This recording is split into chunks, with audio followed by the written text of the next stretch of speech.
নমস্কাৰ মই প্ৰণিতা চুটিয়া লৈছো মুহূৰ্তৰ বিগ ব্ৰেকিং নিউজ অসমত গোমাংস নিষিদ্ধৰ পাছতে এবাৰ প্ৰত্যাহ্বান জনাইছে মুকলিভাৱে এউডিএফে মনকেশ্বৰ বিধায়ক আমিনুল ইছলামে এই মুহূৰ্তত উভতি ধৰিছে এই বিষয়টোক লৈ সংবিধান খৰ্ব হোৱা বুলি উল্লেখ কৰিছে সমান্তৰালকৈ তেওঁ উল্লেখ কৰিছে যে অসমত এতিয়া 40% মুছলমান মানুহ আছে কাৰ পাকঘৰত কি বনাইছে কোন ৰেষ্টুৰেণ্টত কি খাদ্য দিব কোনে কি মাংস খাব এই বিষয়টোক লৈ এনেধৰণৰ সিদ্ধান্ত লোৱাটো দুৰ্ভাগ্যজনক আখ্যা দিছে মনকেশ্বৰ বিধায়ক আমিনুল ইছলামে কৈছে যে সংবিধান সম্পূৰ্ণৰূপে খৰ্ব হৈছে পূৰ্বৰ যিখন আইন আছে সেই আইন আছে আৰু ইয়াৰ পাছত নতুনকৈ এই সিদ্ধান্ত দুৰ্ভাগ্যজনক বুলি আখ্যা দিছে কংগ্ৰেছৰ দুজন বিধায়কক লৈ এনেধৰণৰ সিদ্ধান্ত গ্ৰহণ কৰাটো যথেষ্ট দুৰ্ভাগ্যজনক উল্লেখ কৰিছে বৰ্তমান মনকেশ্বৰ বিধায়ক আমিনুল ইছলামে কৈছে যে সম্পূৰ্ণৰূপে এয়া অসমবাসীৰ বাবে দুৰ্ভাগ্যজনক বিষয় এনেকুৱা এটা সিদ্ধান্ত কেবিনেটে গ্ৰহণ কৰিব নালাগিছিল বুলি উল্লেখ কৰিছে মনকেশ্বৰ বিধায়ক আমিনুল ইছলামে এয়া ভাৰতবৰ্ষৰ সংবিধানৰ বহিৰ্ভূত এটা সিদ্ধান্ত বুলি আখ্যা দিছে মনকেশ্বৰ বিধায়কগৰাকীয়ে আমিনুল ইছলামে বৰ্তমান উভতি ধৰিছে এই বিষয়টোক লৈ আজি অসমৰ 40% মানুহ মুছলমান 5-6% খ্ৰীষ্টিয়ান মানুহ আছে অসমক বাদ দি উত্তৰ পূবৰ বাকী ৰাজ্যবোৰত খ্ৰীষ্টিয়ান আদি জনসংখ্যাৰ যথেষ্ট বেছি আছে গতিকে হিন্দুৰ সংখ্যা ক'ত কিমান আছে এই বিষয়টোক লৈ তেওঁ বৰ্তমান সমীক্ষা দিছে সমগ্ৰ উত্তৰ পূবত 60-70% মানুহ মুছলমান আৰু খ্ৰীষ্টিয়ান বুলি ক'লে বিধায়কগৰাকীয়ে ৰকিবুল হুছেইন ভূপেন বৰাৰ কথাৰ ভিত্তিত কেবিনেট সিদ্ধান্ত যথেষ্ট দুৰ্ভাগ্যজনক আখ্যা দিছে মনকেশ্বৰ বিধায়ক আমিনুল ইছলামে আসাম কেটল প্ৰিজাৰ্ভেশ্যন বিল 2021 আছে আৰু ইয়াৰ পাছত এনেকুৱা এটা সিদ্ধান্ত কিয় ল'ব লগা হ'ল বুলি প্ৰশ্ন কৰিছে আমিনুল ইছলামে এই বিলত আৰ্টিকল 11 আৰু আৰ্টিকল 13 ত স্পষ্টভাৱে উল্লেখ আছে বহু কথা আৰু সেই কথা তেওঁ লগতে ক'লে যে সংবিধানৰ 25, 26, 27, 28 এই চাৰিটা অনুচ্ছেদৰ ধাৰা ব্যাহত হৈছে এই সিদ্ধান্তৰ জৰিয়তে সংবিধান বহিৰ্ভূত এটা সিদ্ধান্ত বুলি তেওঁ উল্লেখ কৰিছে এই সিদ্ধান্তক এউডিএফে প্ৰত্যাহ্বান জনাইছে বুলি উল্লেখ কৰিছে বিধায়কগৰাকীয়ে যুগে যুগে চলি অহা সমন্বয় বিনষ্ট কৰা হৈছে বুলি কৈছে অসমত যিটো সমন্বয় সম্প্ৰীতি আছে বিভিন্ন ধৰ্মাৱলম্বী লোকৰ মাজত সেই সম্প্ৰীতি বিনষ্ট হোৱা বুলি আখ্যা দিছে বিধায়কগৰাকীয়ে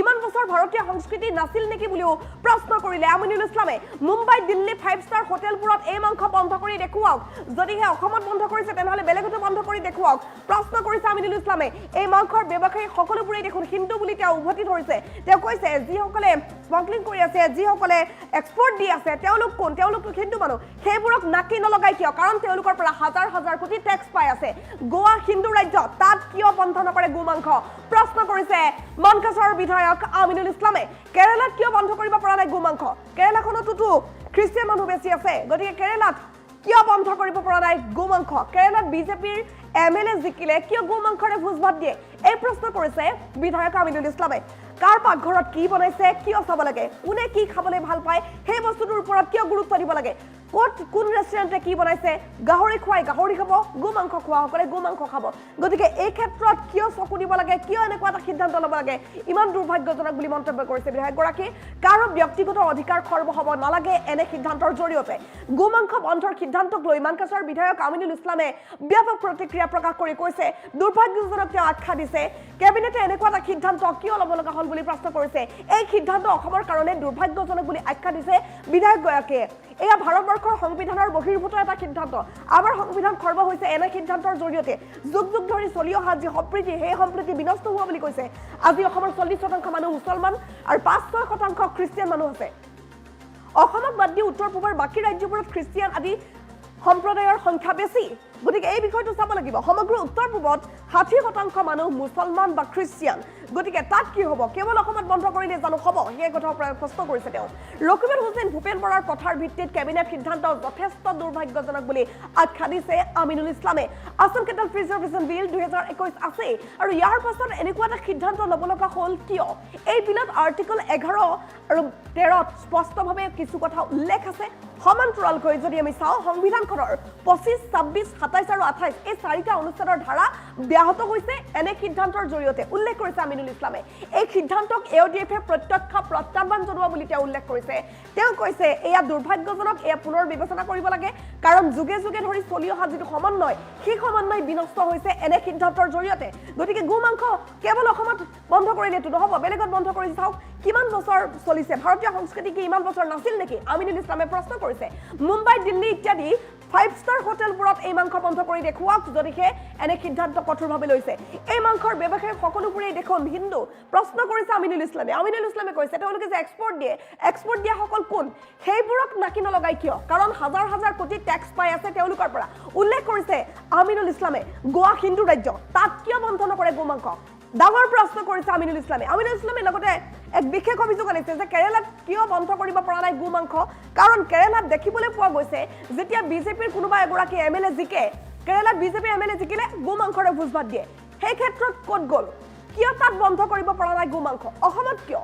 কাৰ পাকঘৰত কি বনাইছে, কোনে কি খাব, কিয় চাব লাগে বুলি প্ৰশ্ন কৰিছে বিধায়কগৰাকীয়ে। লগতে বিধায়কগৰাকীয়ে উল্লেখ কৰিছে যে গাহৰি খোৱাই গাহৰি খাব, গো মাংস খোৱাসকলে গো মাংস খাব। এই ক্ষেত্ৰত কাকো মাত মাতিব নালাগে, যোনে যি খাই ভাল পায় সেই খাব আৰু সকলোৱে সম্প্ৰীতিৰে থাকিব লাগে, কাৰো ব্যক্তিগত অধিকাৰ খৰ্ব হ'ব নালাগে। এই সিদ্ধান্তৰ জৰিয়তে মন্তব্য কৰিছে বিধায়ক আমিনুল ইছলামে। গো মাংস বন্ধৰ সিদ্ধান্তক লৈ মানকাছাৰ বিধায়ক আমিনুল ইছলামে কি প্ৰতিক্ৰিয়া প্ৰকাশ কৰিছে শুনাব বিচাৰিম। অসম চৰকাৰৰ কেবিনেটে যোৱাকালি যিটো ডিচিশ্যন লৈছে, এই ডিচিশ্যন অসমৰ কাৰণে দুৰ্ভাগ্যজনক। যি ডিচিশ্যন অসমৰ তথা ভাৰতবৰ্ষৰ সংবিধানৰ বহিৰ্ভূত এটা ডিচিশ্যন। আৰু আমি দেখা পাইছোঁ যে আজি অসমৰ 40% মানুহ মুছলমান মানুহ, এৰাউণ্ড 40%, আৰু 5-6% মানুহ ইয়াত আমাৰ খ্ৰীষ্টান মানুহ আছে। আৰু অসমৰ বাহিৰে বাকী ৰাজ্যবিলাকত আমি যদি মিজোৰাম, নাগালেণ্ড, মেঘালয়া, অৰুণাচল প্ৰদেশ এইবিলাক দেখা যায় যে সেইবিলাকৰ মানুহৰ খ্ৰীষ্টানৰ আদি সম্প্ৰদায়ৰ মানুহ বেছি। এই নৰ্থ ইষ্টৰ আমি যদি কওঁ মোৰ দেন 60% মানুহ বা 70%, এৰাউণ্ড 60-70% মানুহ আমাৰ খ্ৰীষ্টান বা মুছলিম। আৰু কোনোবা ৰকিবুল হুছেইন ডাঙৰীয়াই কিবা কৈছে, কোনোবা ভূপেন বৰা ডাঙৰীয়াই কিবা কৈছে, সেইটো ওপৰত ভিত্তি কৰি গোটেই এটা কেবিনেট ডিচিশ্যন লৈ এটা আইনত পৰিণত কৰিব যোৱা যিখন বিষয়, already the Assam cattle preservation bill 2021 আছেই। তাত আৰ্টিকেল 11, আৰ্টিকেল 13 স্পষ্টভাৱে কিছু কথা কোৱা আছে তাত।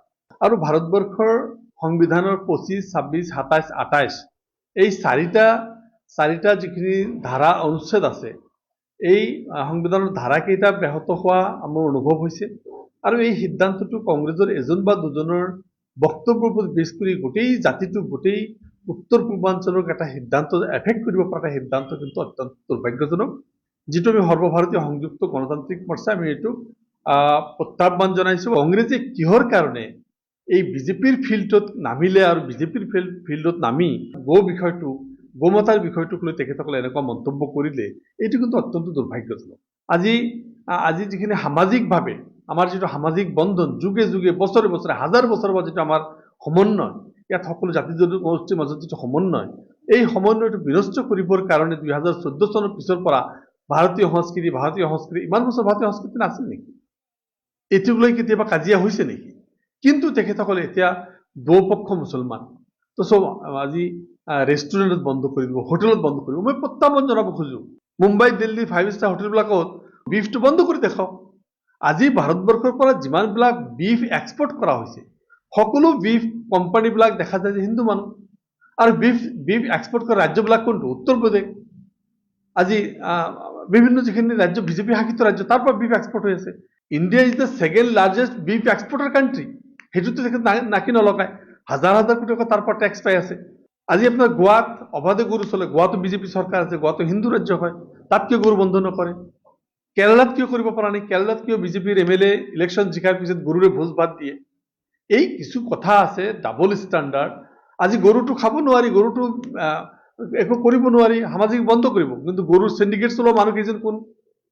গৰুৰ চিণ্ডিকেট চলাই, শ্ৰীৰামপুৰ পৰা চিণ্ডিকেট চলাই যিটো চিণ্ডিকেট চলি আছে, সেই চিণ্ডিকেট চলা মানুহকেইজনটো কোন? এইটো আনকনষ্টিটিউচনেল। আৰু এইটোৰ জৰিয়তে আল্টিমেটলি কংগ্ৰেছ এটা ভুগিব লাগিব। কংগ্ৰেছে কিহৰ কাৰণে এইটো ফিল্ডত খেলিবলৈ গ'ল? আৰু এইটোকো ৰাজনীতি সেইকাৰণে হ'ব নালাগে, কোনে কি খাব, কাৰ পাকঘৰত কি হ'ব, মোৰ বিয়াত মই কি খুৱাম, মোৰ আকিকাত মই কি খুৱাম, কোনটো সামাজিক অনুষ্ঠানত কি খুৱাব। কোনোবাই গাহৰি খাই ভাল পায়, গাহৰি খাব, কোনোবাই গৰু খাই ভাল পায়, গৰু খাব, যাৰ যিটো ইচ্ছা সেইটো খাব। আপোনালোকে চিভিল ছ'চাইটিৰ কথা কয়, আৰু চিভিল ছ'চাইটিৰ নামত আপোনালোকে ব্যক্তিগত যিটো অধিকাৰ, প্ৰাইভেট যিটো ৰাইট, পাৰ্চনেল যিটো ৰাইট, এইটো ব্যাহত কৰিব। এনেকুৱা ধৰণটো হ'ব নোৱাৰে। সেইকাৰণে মই ক'ব বিচাৰোঁ, এই সকলোবিলাক বাদ দি সকলো জাতি কেনেকৈ শান্তি সম্প্ৰীতি চলিব পাৰি, সকলো জাতি জনগোষ্ঠীৰ মাজত সমন্বয় কেনেকৈ সৃষ্টি কৰিব পাৰি, সকলো জাতি জনগোষ্ঠী কেনেকৈ ভাতৃত্বভাৱে থাকিব পাৰি, সেনেকুৱা এটা পৰিৱেশ সৃষ্টি কৰক। অসমত বহুত ইছ্যু আছে, মূল্যবৃদ্ধি ইছ্যু আছে, আৰু বিভিন্ন ইছ্যুৱে গা কৰি উঠিছে। এই ইছ্যুবিলাকৰ ওপৰত তেখেতে কাম কৰিলে আমি বেছি সুখী হ'ম। যে অহা পঞ্চায়ত নিৰ্বাচনৰ 26ত জেনেৰেল ইলেকশ্যন, দুটা নিৰ্বাচন আগত আছে। এই মুহূৰ্তত তেখেতৰ উন্নয়ন দি ভোট বিচাৰিব নোৱাৰে। এই মুহূৰ্তত তেখেতসকলে ক'ৰবাত গৰুক দি কৰিব লাগিব, ক'ৰবাত হিন্দু মুছলিম দি কৰিব লাগিব, ক'ৰবাত মাদ্ৰাছা মছজিদ লৈ কৰিব লাগিব, ক'ৰবাত এইবিলাক তেখেতসকলৰ মাজত যদি এইটো ক'ৰবাত বাংলাদেশী ইছ্যু আনিবলৈ, ক'ৰবাত পাকিস্তানী ইছ্যু আনিব লাগিব, এইবিলাক ইছ্যু নানিলে তেখেতৰ ভোট জিকাৰ কোনো ব্যৱস্থা নাই। এইবিলাক ইজি টাৰ্গেট। এই টাৰ্গেটবিলাকত NRC, ডি ভোটাৰ, 71 বিভিন্ন ইছ্যু তেখেতসকল আছে।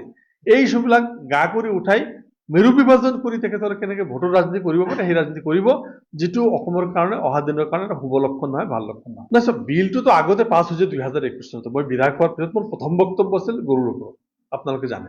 এতিয়া যিটো আনিছে সেইটো কেবিনেট ডিচিশ্যন। কেবিনেট ডিচিশ্যনটো আইন নহয়। কেবিনেট ডিচিশ্যনটো পৰৱৰ্তী সময়ত যদি যিটো আমাৰ কেটেল প্ৰিজাৰ্ভেশ্যন বিল 2021 সেইটোক যদি এমেণ্ড কৰি তেখেতসকলক সোমাই দিয়ে, তেতিয়া সেইটো বিল বা আইনত পৰিণত হ'ব। আজিৰ দিনটোত এইটো আইন নহয়, এইটো কেবিনেট ডিচিশ্যনহে। যিয়ে নহওক, মই ক'ব বিচাৰিম যে এনেকুৱা ধৰণৰ কঠোৰ সিদ্ধান্ত লৈ সমাজটোক ধৰ্মৰ নামত, জাতিৰ নামত, গৰুৰ নামত, গাহৰিৰ নামত বিভাজন কৰিব নালাগে।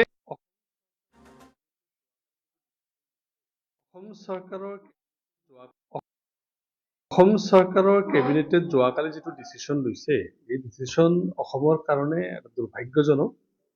যি ডিচিশ্যন অসমৰ তথা ভাৰতবৰ্ষৰ সংবিধানৰ বহিৰ্ভূত এটা ডিচিশ্যন। আৰু আমি দেখা পাইছোঁ যে আজি অসমৰ 40% মানুহ মুছলমান মানুহ, এৰাউণ্ড 40%, আৰু 5-6% মানুহ ইয়াত আমাৰ খ্ৰীষ্টান মানুহ আছে। আৰু অসমৰ বাহিৰে বাকী ৰাজ্যবিলাকত আমি যদি মিজোৰাম, নাগালেণ্ড, মেঘালয়া, অৰুণাচল প্ৰদেশ এইবিলাক দেখা যায় যে সেইবিলাকৰ মানুহৰ খ্ৰীষ্টানৰ আদি সম্প্ৰদায়ৰ মানুহ বেছি। এই নৰ্থ ইষ্টৰ আমি যদি কওঁ মোৰ দেন 60% মানুহ বা 70%, এৰাউণ্ড 60-70% মানুহ আমাৰ খ্ৰীষ্টান বা মুছলিম। আৰু কোনোবা ৰকিবুল হুছেইন ডাঙৰীয়াই কিবা কৈছে, কোনোবা ভূপেন বৰা ডাঙৰীয়াই কিবা কৈছে, সেইটোৰ ওপৰত ভিত্তি কৰি গোটেই এটা কেবিনেট ডিচিশ্যন লৈ এটা আইনত পৰিণত কৰিব যোৱা যিখন বিষয়, already the Assam cattle preservation bill 2021 আছেই। তাত আৰ্টিকেল 11, আৰ্টিকেল 13 স্পষ্টভাৱে কিছু কথা কোৱা আছে তাত।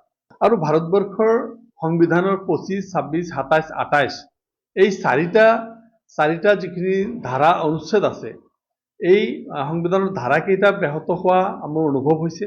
আৰু এই সিদ্ধান্তটো কংগ্ৰেছৰ এজন বা দুজনৰ বক্তব্যৰ ওপৰত বেছ কৰি গোটেই জাতিটোক, গোটেই উত্তৰ পূৰ্বাঞ্চলক এটা সিদ্ধান্ত এফেক্ট কৰিব পৰা এটা সিদ্ধান্ত কিন্তু অত্যন্ত দুৰ্ভাগ্যজনক। যিটো আমি সৰ্বভাৰতীয় সংযুক্ত গণতান্ত্ৰিক মৰ্চা আমি এইটো প্ৰত্যাহ্বান জনাইছোঁ। কংগ্ৰেছে কিহৰ কাৰণে এই বিজেপিৰ ফিল্ডত নামিলে আৰু বিজেপিৰ ফিল্ডত নামি গোমাতাৰ বিষয়টোক লৈ তেখেতসকলে এনেকুৱা মন্তব্য কৰিলে, এইটো কিন্তু অত্যন্ত দুৰ্ভাগ্যজনক। আজি যিখিনি সামাজিকভাৱে আমাৰ যিটো সামাজিক বন্ধন, যুগে যুগে বছৰে বছৰে হাজাৰ বছৰৰ পৰা যিটো আমাৰ সমন্বয়, ইয়াত সকলো জাতি জনগোষ্ঠীৰ মাজত যিটো সমন্বয়, এই সমন্বয়টো বিনষ্ট কৰিবৰ কাৰণে 2014 চনৰ পিছৰ পৰা ভাৰতীয় সংস্কৃতি ইমান বছৰ ভাৰতীয় সংস্কৃতি নাছিল নেকি? এইটোক লৈ কেতিয়াবা কাজিয়া হৈছে নেকি? কিন্তু তেখেতসকলে এতিয়া দুপক্ষ মুছলমান, তো চব আজি ৰেষ্টুৰেণ্টত বন্ধ কৰি দিব, হোটেলত বন্ধ কৰিব। মই প্ৰত্যাহ্বান জনাব খোজোঁ, মুম্বাই, দিল্লী 5-star হোটেলবিলাকত বিফটো বন্ধ কৰি দেখাওক। আজি ভাৰতবৰ্ষৰ পৰা যিমানবিলাক বিফ এক্সপৰ্ট কৰা হৈছে, সকলো বিফ কোম্পানীবিলাক দেখা যায় যে হিন্দু মানুহ। আৰু বিফ এক্সপৰ্ট কৰা ৰাজ্যবিলাক কোনটো? উত্তৰ প্ৰদেশ। আজি বিভিন্ন যিখিনি ৰাজ্য বিজেপি শাসিত ৰাজ্য, তাৰ পৰা বিফ এক্সপৰ্ট হৈ আছে। India is the second largest beef exporter country. সেইটোতো তেখেত নাকি নলগায়, হাজাৰ হাজাৰ কোটি টকা তাৰ পৰা টেক্স পাই আছে। আজি আপোনাৰ গোৱাত অবাধে গৰু চলে, গোৱাতো বিজেপি চৰকাৰ আছে, গোৱাতো হিন্দু ৰাজ্য হয়, তাত কিয় গৰু বন্ধ নকৰে? কেৰালাত কিয় কৰিব পৰা নাই? কেৰালাত কিয় বিজেপিৰ MLA ইলেকশ্যন জিকাৰ পিছত গৰুৰে ভোজ ভাত দিয়ে? এই কিছু কথা আছে, ডাবল ষ্টেণ্ডাৰ্ড। আজি গৰুটো খাব নোৱাৰি, গৰুটো একো কৰিব নোৱাৰি, সামাজিক বন্ধ কৰিব, কিন্তু গৰুৰ চিণ্ডিকেট চলোৱা মানুহকেইজন কোন? গৰুৰ চিণ্ডিকেট চলাই, শ্ৰীৰামপুৰ পৰা চিণ্ডিকেট চলাই যিটো চিণ্ডিকেট চলি আছে, সেই চিণ্ডিকেট চলা মানুহকেইজনটো কোন? এইটো আনকনষ্টিটিউচনেল। আৰু এইটোৰ জৰিয়তে আল্টিমেটলি কংগ্ৰেছ এটা ভুগিব লাগিব। কংগ্ৰেছে কিহৰ কাৰণে এইটো ফিল্ডত খেলিবলৈ গ'ল? আৰু এইটোক লৈ ৰাজনীতি সেইকাৰণে হ'ব নালাগে, কোনে কি খাব, কাৰ পাকঘৰত কি হ'ব, মোৰ বিয়াত মই কি খুৱাম, মোৰ আকিকাত মই কি খুৱাম, কোনটো সামাজিক অনুষ্ঠানত কি খুৱাব। কোনোবাই গাহৰি খাই ভাল পায় গাহৰি খাব, কোনোবাই গৰু খাই ভাল পায় গৰু খাব, যাৰ যিটো ইচ্ছা সেইটো খাব।